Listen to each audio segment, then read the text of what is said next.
Bien, mis hermanos, llegamos a la semana número 4 ya de este plan de lectura y damos gracias al Señor porque Él ha sido bueno, porque Él nos ha ayudado y porque Él ha estado con nosotros en cada una de estas semanas. Para el día de hoy, en la semana de hoy, vamos a estudiar una parábola muy interesante. Recordemos que el Señor habló por parábolas, enseñó por medio de este método tan interesante. Y una de sus parábolas, vamos a decir, más importantes o más bonitas o más especiales que nosotros podemos tener en la palabra, es la parábola del sembrador. Ahora, ¿por qué? Además de la enseñanza muy importante y vital que Él nos deja allí en esta parábola, es la única parábola que Él mismo explica. Él explica detalladamente qué significa cada una de estas cosas. Y sería un atrevimiento de nuestra parte decir que nosotros vamos a tratar de explicarla, ¿no? Pues ya el Señor le explicó, y qué mejor maestro tenemos que el Señor Jesús. Entonces, solo vamos a repasar lo que Él nos enseña, repasar esta enseñanza que Él nos da y hacer algunas apreciaciones importantes sobre el tema. Y Él, vemos que como maestro utilizaba todas las cosas que pudiera tener a la mano para hacer entender al público oyente la enseñanza que Él tenía a bien impartir. Y vemos que en esta oportunidad Él escoge a un sembrador. La mayoría de estas personas que estaban allí conocían la actividad de la siembra. Ellos conocían en qué consistía esta actividad. Y entonces el Señor utiliza esta imagen del sembrador para enseñarles unos principios muy importantes. Y vemos que Él comienza a definir, o podemos definir, que el sembrador es quien siembra la palabra, quien lleva la palabra. Sabemos que nosotros, todos y cada uno de los que seguimos al Señor, tenemos una encomienda muy particular. El Señor nos dejó una misión que cumplir, a la cual se le llama la Gran Comisión. ¿Y por qué se le dice comisión? Porque es hecha entre dos o entre varios. No es algo que lo hace una sola persona. Y es parte de esa obra tan extraordinaria que el Señor hizo cuando vino a este mundo, de entregar su vida por toda la humanidad.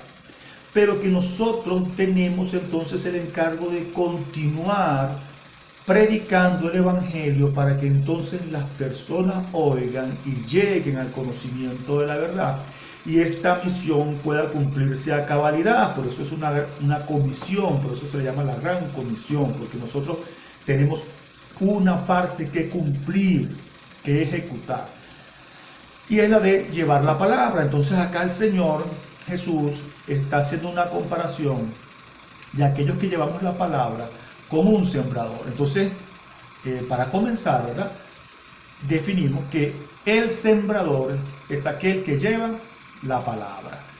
La parábola del sembrador de verdad es una pieza maravillosa que el Señor nos ha dejado, no solo por la narración de lo que implica, sino porque, como dije anteriormente, ¿verdad?, Él mismo se encargó de explicarla.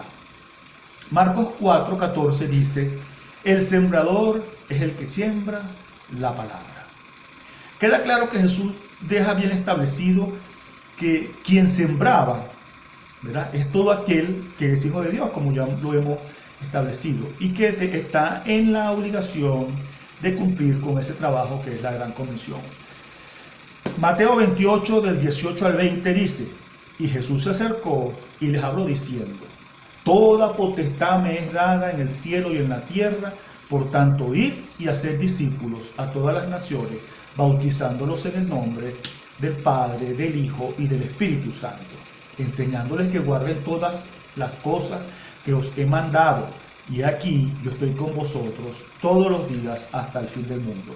Hay varias apreciaciones que debemos hacer aquí muy interesantes y muy importantes y que no debemos olvidarlas. Como hemos dicho ya, tenemos una misión que cumplir, ¿verdad? Entonces, el Señor, en la potestad que le fue asignada, Él nos da a nosotros entonces esa encomienda de ir y hacer discípulos. No solamente ir y predicar a la gente y que la gente se convierta, sino que aquel que es convertido, tenemos la responsabilidad entonces de enseñarle, guiarlos, ¿ok? Guiarlos en su escritura, guiarlos en su verdad y bautizarlos, dice acá. Y hay algo muy importante que dice, mire, enseñándoles que guarden todas las cosas que os he mandado. Ese mandamiento es muy específico. Allí nos está diciendo que le enseñemos su palabra. Fíjese que dice, enseñándole todas las cosas que os he mandado. ¿Dónde están las cosas que el Señor nos ha mandado? En su palabra. Entonces, eso es lo que debemos predicarle a la gente, eso es lo que debemos enseñarle a la gente. Y Él dice, y Él ha prometido, que Él estará con nosotros todos los días hasta el fin del mundo. ¿Okay? Cuando se habla acá del fin del mundo, es al final de la historia, o sea, hasta que Él venga.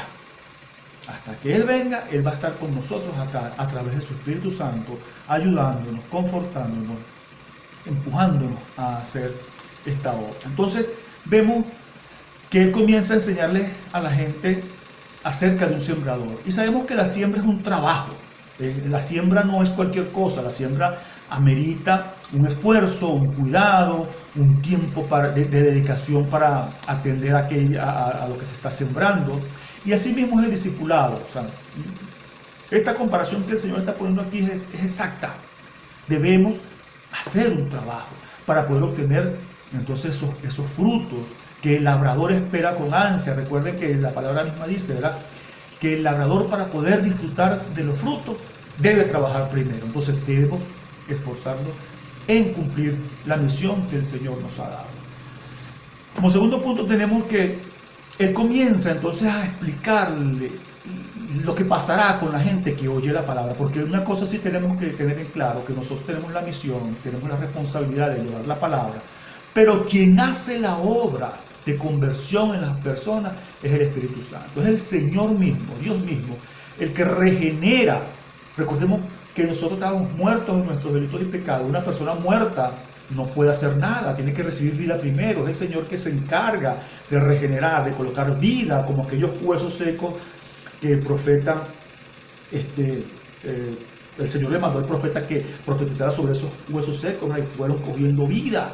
Asimismo el mundo, la gente que está en el mundo, no tiene vida en sí, entonces ellos no pueden buscar a Dios por sus propios medios. Por eso que se hace necesario la acción del Espíritu Santo y del Señor regenerando, dando fe salvadora, para que entonces ellos oigan el mensaje que nosotros llevamos y puedan convertirse al Señor. Por eso entonces Él explica, el primer tipo de persona que Él describe acá, que está en Marcos 4:15, dice, y estos son los de junto al camino, en quienes se siembra la palabra, pero después que la oyen, enseguida viene Satanás y quita la palabra que se sembró en sus corazones. Vemos que en los tiempos de Jesús, incluso mucho antes, se siguió llamando, o se llamaban a los del camino, a aquellos que le seguían, aquellos que andaban detrás de Él. Había mucha gente que le seguía, entonces a aquellas personas se le decían los del camino, pero vemos que esto no era suficiente, el hecho de ir detrás de Jesús oyéndole o buscando un milagro o buscando un beneficio, ¿verdad? Vamos a decir que era como esas personas simpatizantes que van a la iglesia, que llegan a la iglesia, incluso personas que hasta pensábamos que pudieran ser cristianas porque se comportan y hacen las cosas que se hacen en la iglesia y participan y todo, pero no han tenido un encuentro real con el Señor.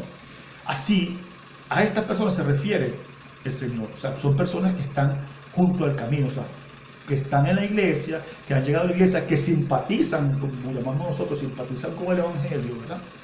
Pero que lamentablemente no han dado ese paso suficiente de creer verdaderamente en el Señor y convertirse y así ser sus verdaderos discípulos. Este es un tipo de persona. Y fíjense que En 1 Juan 2:19 conseguimos una descripción también de este tipo de personas. Dice el apóstol: salieron de nosotros, refiriéndose a unos que salieron de la iglesia, pero no eran de nosotros, porque si hubiesen sido de nosotros, habrían permanecido con nosotros. Pero salieron para que se manifestase que no todos son de nosotros. Entonces aquí el apóstol refrendando lo que dijo Jesús en su parábola, ¿verdad? Que estas personas que junto al camino recibieron la palabra, pero solamente de manera superficial, y apenas llegó el enemigo, puso en sus corazones, o quitó, mejor dicho, la palabra de ellos, se apartan.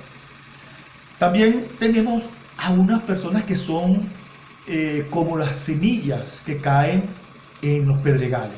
Dice Marcos 4, 16 al 17, estos son asimismo los que fueron sembrados en pedregales, los que cuando han oído la palabra, al momento la reciben con gozo, pero no tienen raíz en sí, sino que son de corta duración, porque cuando viene la tribulación o la persecución por causa de la palabra, luego tropiezan.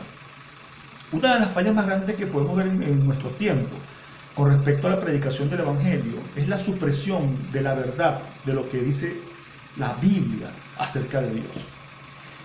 Entonces vemos que comenzamos a ofrecer cosas que la Biblia no ofrece, que la palabra de Dios nos ofrece con respecto a la vida en este mundo. Y entonces comenzamos a darle a la gente un evangelio atractivo, a querer hacer a atraerlos con diferentes tipos de manifestaciones y a ofrecerles cosas que en realidad no están en la palabra, como el hecho de, por ejemplo, de la obtención de bienes materiales, como la obtención segura de sanidad total y total libertad de enfermedades para siempre. Comenzamos a ofrecer comodidad, ambientes que no se pueden, no se puede negarse a ellos, a ambientes confortables.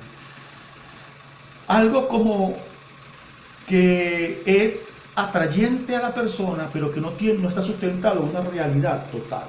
Porque si bien es cierto que el Señor sana, también es cierto que en su voluntad determina si lo va a hacer o no.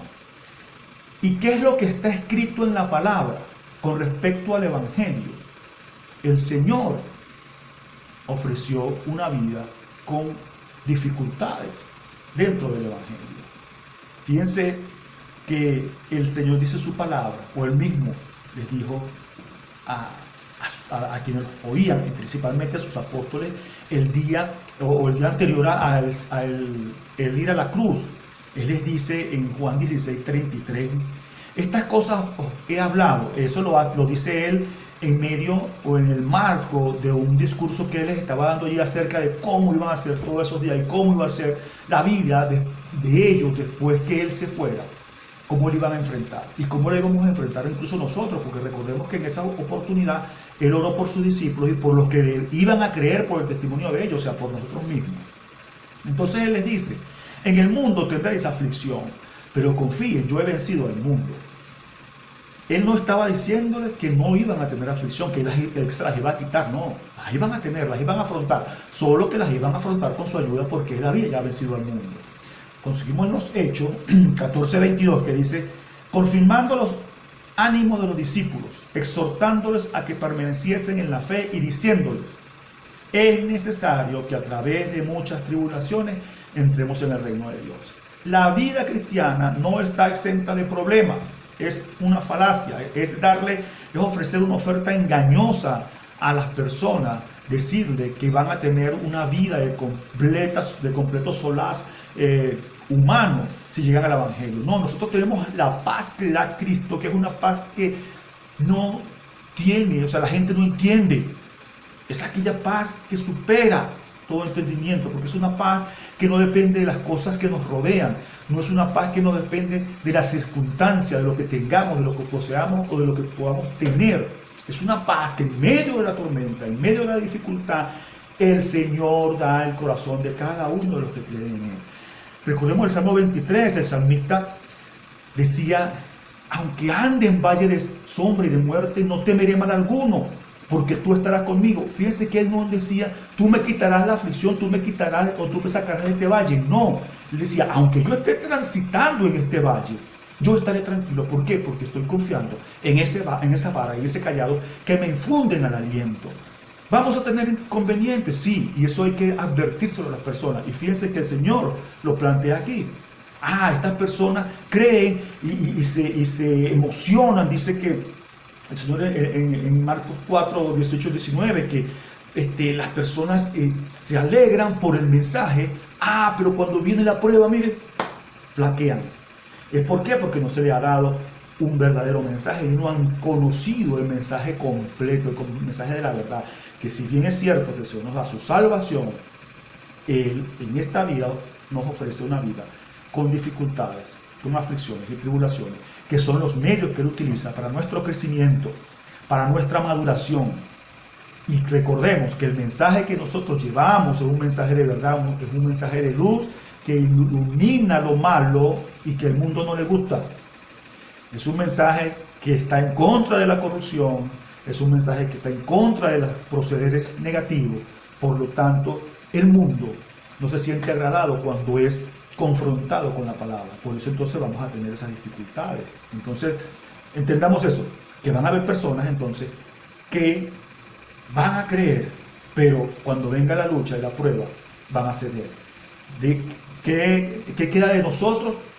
Predicar ese evangelio real y verdadero que dice la palabra y advertirle a esas personas que están llegando a un camino que es estrecho, que tenemos que transitar por un camino estrecho para entrar por una puerta que es estrecha, que es pequeña, porque ese es el camino de la salvación. El camino ancho es el de la perdición.